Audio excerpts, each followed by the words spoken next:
Item ಯಾವುದೇ ಇರಲಿ try ಮಾಡಿ ಆಚಿ ಚಿಕನ್ ಮಸಾಲಾ. ಆಚಿ ಚಿಕನ್ ಮಸಾಲಾ.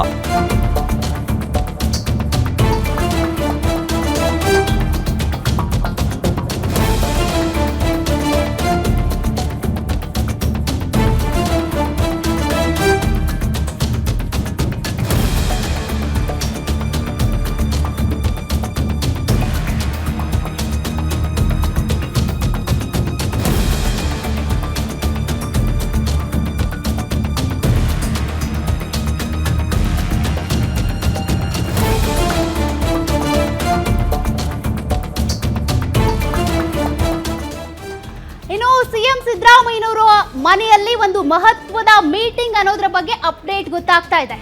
ಆ ಮೀಟಿಂಗ್ ನಲ್ಲಿ ಹಾಗಾದ್ರೆ ಏನಾಗಬಹುದು? ಸಾಕಷ್ಟು ಕುತೂಹಲ ಕೆರಳಿಸ್ತಾ ಇರುವಂತಹ ಮೀಟಿಂಗ್ ಇದು.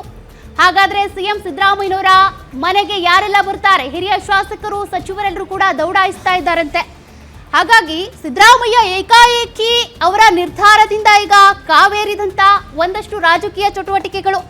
ಸಿದ್ದರಾಮಯ್ಯ ಅವರ ನಿವಾಸದಲ್ಲಿ ಹೈ ವೋಲ್ಟೇಜ್ ಮೀಟಿಂಗ್. ಈ ಮೀಟಿಂಗ್ ನಲ್ಲಿ ಏನಾಗಬಹುದು?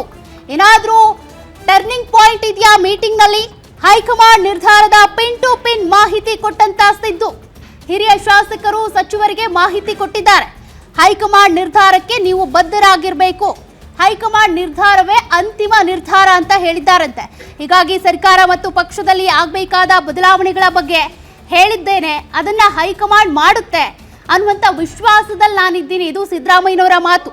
ತಮ್ಮ ನಿರ್ಧಾರ ಮರುಪರಿಶೀಲನೆ ಮಾಡಿ ಅಂತ ಕೆಲ ಸಚಿವರು ಹೇಳಿದ್ದಾರಂತೆ. ನಾನು ಈಗಾಗಲೇ ಹೇಳ್ದಂಗೆ ಕೆಲ ಸಚಿವರಿಗೆ ಸಿದ್ದರಾಮಯ್ಯನವರು ಸಿಎಂ ಸ್ಥಾನ ಕಳ್ಕೊಂಡ್ರೆ ಅವ್ರಿಗೆ ಮಂತ್ರಿಗಿರಿ ಸ್ಥಾನ ಕಳ್ಕೊಳ್ಳುವಂತ ಭೀತಿ ಇದೆ.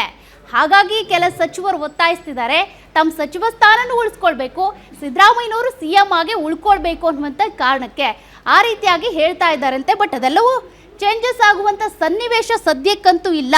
ಹೈಕಮಾಂಡ್ ನನ್ನನ್ನು ಗೌರವಯುತವಾಗಿಯೇ ನಡೆಸ್ಕೊಂಡಿದೆ, ರಾಜ್ಯ ರಾಜಕಾರಣದಲ್ಲಿ ಸಕ್ರಿಯವಾಗಿ ಇರ್ತೀನಿ ಅಂತ ಸಿದ್ದರಾಮಯ್ಯ ಹೇಳಿದ್ದಾರಂತೆ.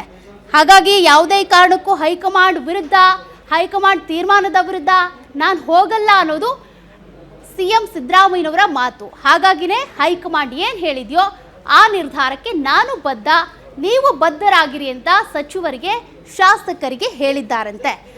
ಹಾಗಾಗಿ ಈಗ ಹೈಕಮಾಂಡ್ ಏನು ಡಿಸೈಡ್ ಮಾಡಿದೆಯೋ ಅದು ಫೈನಲ್, ಮತ್ತು ಯಾವ ಬದಲಾವಣೆಗಳು ಆಗಲ್ಲ ಅನ್ನೋದ್ರ ಬಗ್ಗೆ ಸಿದ್ದರಾಮಯ್ಯನವರು ಕ್ಲಾರಿಟಿ ಕೊಟ್ಟಿದ್ದಾರೆ ಕೆಲ ಸಚಿವರು, ಶಾಸಕರಿಗೆ.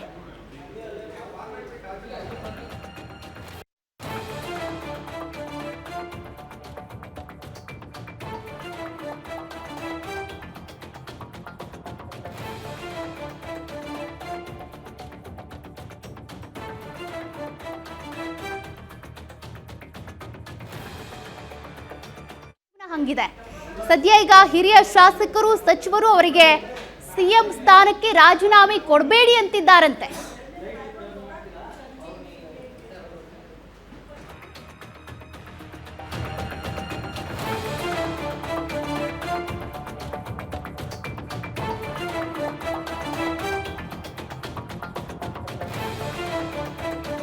ಕೊಟ್ಟಿದೆ. 2 ಬಾರಿ ಅವರು ಸಿಎಂ ಆಗಿದ್ದು, ಕಳೆದ ಬಾರಿ ಆದಾಗ 5 ವರ್ಷ ಸಿಎಂ, ಈ ಬಾರಿ 3 ವರ್ಷ. ಹಾಗಾಗಿ ಹೈಕಮಾಂಡ್ ವಿರುದ್ಧ ನಡ್ಕೊಳ್ಳೋದಕ್ಕೆ ಅವ್ರು ರೆಡಿ ಇಲ್ಲ.